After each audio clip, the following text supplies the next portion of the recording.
Last year, on Boxing Day, I found a really cool ornament in a clearance box. It had a built-in camera to record a unique perspective on your holiday celebrations. I grabbed the last one from the store's dusty shelf and brought it home for less than $10.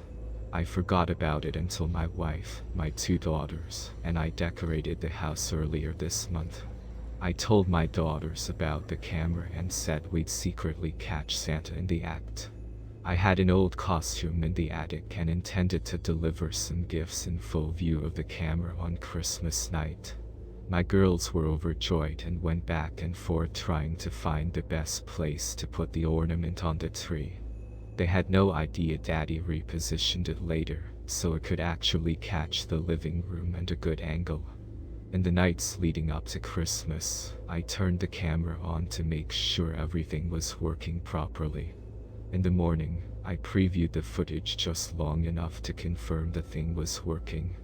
Satisfied, I inserted the micro South Dakota card back into the ornament and slipped in a new battery in anticipation of the big night.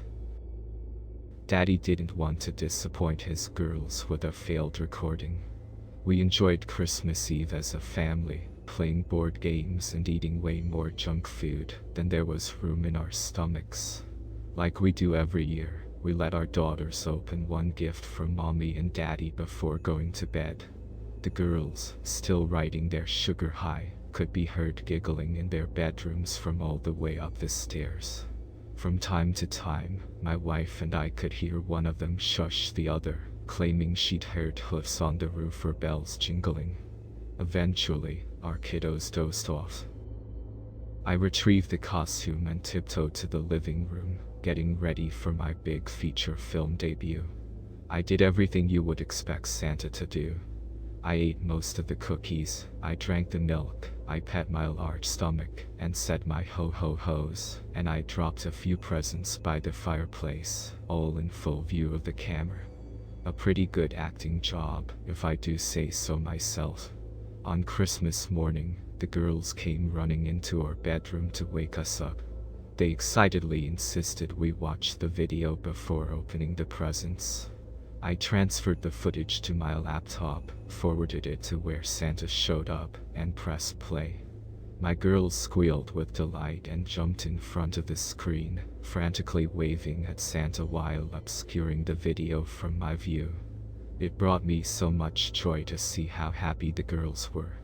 I was too lazy to stop the video, so it continued to play in the background while we unwrapped our gifts. I spotted a box I had not seen the night before. It was small and wrapped in a blue foil paper I did not recognize.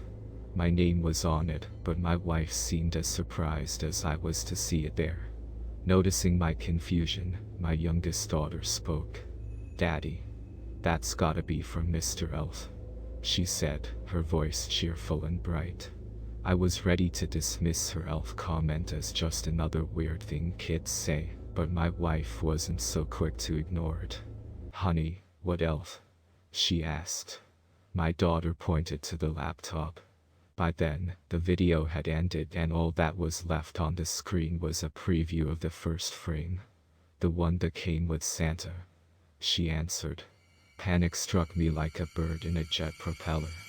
I know my wife didn't dress up as an elf. I scanned the video, clicking forward and back until I saw what my daughter had seen.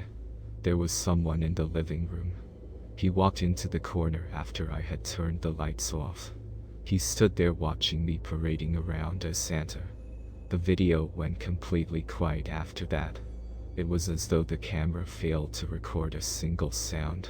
The strange tall man in an elf costume stood perfectly still for over an hour, watching the camera from a distance. After a while, he walked over to the plate of cookies and bit the head off a gingerbread man. I glanced at the plate and saw his teeth mark on the decapitated cookie. The man then quietly approached the Christmas tree. I thought the audio wasn't working, but as he reached the tree, I began hearing his slow and steady breaths. He reached towards the ornament, and the video stopped. In a terrified frenzy, I grabbed the blue box he'd left behind. I ripped the bow off of it and tossed the frilly thing away. I frantically removed the wrapping paper, opened the box, and looked inside. There, on a bed of bubble wrap, was the battery I'd put in the camera the night before. My wife took the ornament and opened the back. The battery was missing. I don't know what scares me more. What the camera caught, or what the elf might have done after he turned off the camera.